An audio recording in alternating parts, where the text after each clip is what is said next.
Welcome back, and now for the news in detail. Afghanistan's President Ashraf Ghani and his political rival Abdullah signed a power-sharing deal after months of political discord. According to the deal, Abdullah will lead the High Council of National Reconciliation with executive authority, while the former chief executive's team will have a 50% share in the cabinet. Abdullah had disputed the results of an election in September and announced the formation of a parallel government earlier this year. The move undermined Ghani's administration at a time when the US was trying to advance the peace process with the Taliban to end the 19-year Afghan war. Discussions over the final sticking points, including the allocation of some key posts, had been underway throughout the day. Officials say a deal between Ghani and Abdullah is crucial to launching peace talks, as Abdullah's camp represents much of the country's northwest. Afghanistan's National Security Council says the Taliban have killed 120 civilians in Ramadan. NSC spokesperson Javed Faisal said 350 others were wounded in attacks by the fighters over the past 3 weeks. He said there was a 33% increase in such attacks compared with the second week of the holy month. Faisal claimed at least 249 Taliban were killed and 138 wounded by the Afghan security forces in the past week. The Afghan Ministry of Defense said Afghan forces have returned to offensive mode after President Ashraf Ghani's order. The ministry said over the past few days, the forces have managed to conduct a series of powerful attacks on enemy positions. Meanwhile, the Taliban say the group is not instigating terrorism, but preventing it in Afghanistan. In a statement, the fighters said they have been targeted by US and Afghan media without reason or evidence. Discussing the recent terror attacks, the Taliban said they were earmarked despite having denied responsibility from the start. They said there were no greater horrors than the war crimes by US and hundreds of Afghan mercenaries trained by the Americans. The group said it is the only entity which stood against the atrocities of US military. Pakistan's Prime Minister Imran Khan has condemned India's treatment of Kashmiris in occupied Jammu and Kashmir. In a tweet, Khan said New Delhi is depriving Kashmiris of their right to self-determination and treating them as less than humans. Prime Minister also said that India is creating grounds for a false flag attack to distract the world from its state-sponsored terrorism. Khan also slammed the Indian occupation forces for using inhumane weapons like pellet guns against women and children. He said imposing an inhumane lockdown deprives Kashmiris of their basic necessities like food and medicine. Occupied Kashmir has been reeling under New Delhi's curfew and communications blackout since August last year. Indian forces have martyred 2 more civilians in Doda district of occupied Kashmir. The occupation troops targeted the youths during a cordon and search operation in Gandana area of the district. The Indian troops have martyred 5 Kashmiri civilians in May so far. Meanwhile, the Indian military forced women and children to spend night on road during an operation in Islamabad district. The locals said contingents of Indian Army arrived in armored vehicles and forced hundreds out of their houses. They said troops started door-to-door search operation in Mehman Mohalla and Dangarpura, ordering locals to assemble around Lal Chowk. The number of COVID-19 infections in Pakistan has crossed 40,000 after over 1,000 tested positive in the last 24 hours. The Health Ministry said 39 more patients have died across the country, taking the toll to 873. The ministry said over 11,000 patients have recovered so far, while 319 remain critical. It says so far, more than 373,000 tests have been conducted, with over 14,000 since yesterday. Meanwhile, the government has announced to open Pak-Afghan border at Torkham and Chaman posts. All trucks will be allowed to cross around the clock for 6 days a week, while ensuring standard operating procedures. Over 1,200 more people have died from COVID-19 in the US as the country's death toll nears 89,000. Meanwhile, Brazil has recorded 816 deaths overnight, becoming the world's 4th largest viruses country with 233,000 infections. The global COVID-19 death count has crossed 311,000 with over 4.6 million infections. More in this report. With some exceptions, the number of coronavirus deaths has somewhat plateaued in most countries, while falling significantly in others. New York Governor Andrew Cuomo says he is considering reopening racetracks and a host of other activities, including baseball, in a limited capacity. You increase economic activity, we expect to see an increase in numbers.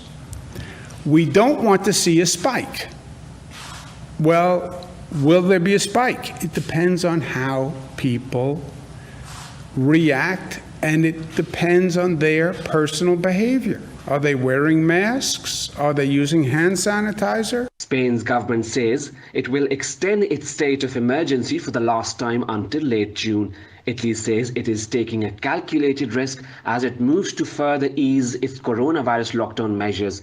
Prime Minister Giuseppe Conte said the contagion curve can rise again, but the country cannot afford to wait for a vaccine. Meanwhile, dozens of anti-lockdown demonstrators gathered in London's Hyde Park to protest against the government's curbs to tackle the outbreak. In Germany, thousands of people came out on the streets to protest against government restrictions. I just want to call for government to stop telling lies about alleged facts and for face masks to be abandoned immediately so that we can live again in a democracy. That's what I stand for. Meanwhile, China and South Korea have consulted Japan about easing border controls on business travelers. But Tokyo says it is cautious about relaxing border controls at this point due to fears of another spike in infections. Yemen's military says 2 of its soldiers and 6 Houthi rebels have been killed in clashes in southwestern Taiz province. In a social media post, a spokesman said 10 Houthis and 3 soldiers were also injured in the government operations against the rebels. The military said clashes broke out between the two sides in the Han mountain region of the province. Houthis have not commented on the developments so far.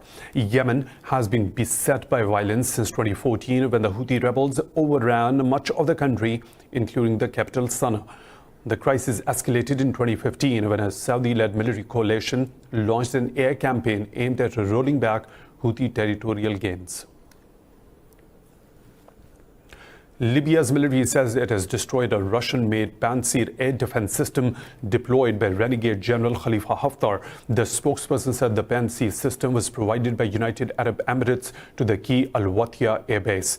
He said the military has launched an operation to overtake Al-Watia air base 140 kilometers southeast of Tripoli from Haftar forces. Meanwhile, the death toll in a rocket attack by Haftar's forces on civilian settlements in Tripoli has risen to 7, including a 5-year-old boy. Health Ministry spokesperson Amin Al-Hashmi said 17 others were injured. According to the UN, since the beginning of 2020, 7 health centers in Libya have been struck 12 times. The International Union for Muslim Scholars has urged the Islamic world to stand against Israel's plans to annex occupied Palestinian territories. Secretary General of the IUMS, Ali Al-Qaradaghi, accused Israel of exploiting the world's preoccupation with the coronavirus pandemic. In a statement, Qaradaghi said Tel Aviv is proceeding with its aggressive policies with the U.S. support. He held the U.S. fully responsible for implications of approving Israeli plans of annexing Jerusalem and other Palestinian lands. He said the organization calls upon all to stand with the Palestinians and their right to self-determination and to liberate their occupied territories. The annexation will take place on 1st of July as agreed between Prime Minister Benjamin Netanyahu and his newfound ally Benny Gantz. Turkey says it has killed 3 militants of the Kurdistan Workers' Party in an operation in the southeast. Interior Ministry said terrorists were killed in an air-backed operation in Iru district. In a statement, the ministry said the operation is still underway. He said the Provincial Gendarmerie Command conducted the operation. The Interior Ministry said Turkey will continue to destroy weapon caches and shelters used by the terrorists. More stories to follow, but right after a short break. Stay tuned.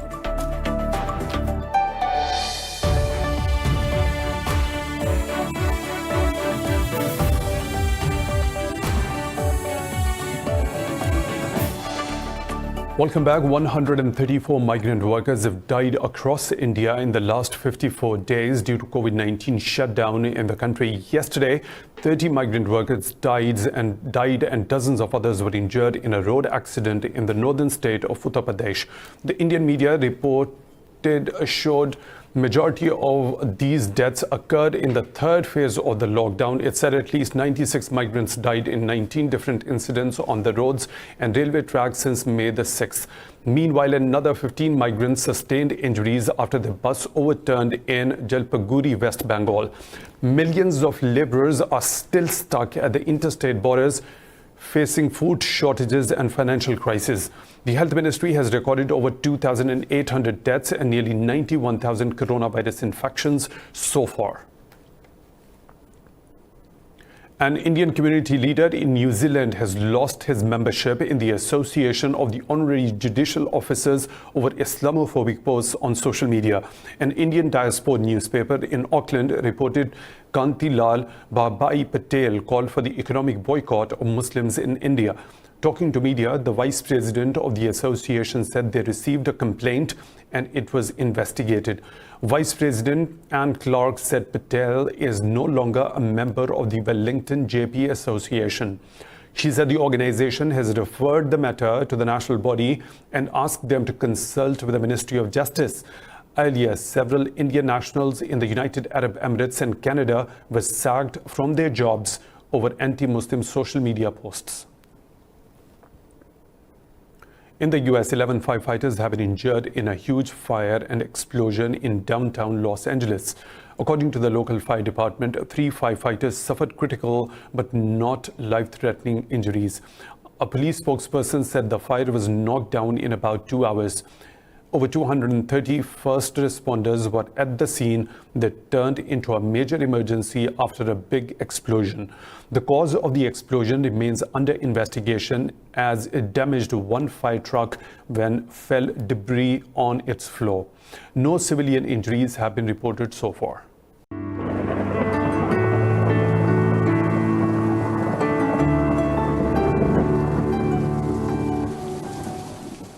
Another weather situation from around the globe.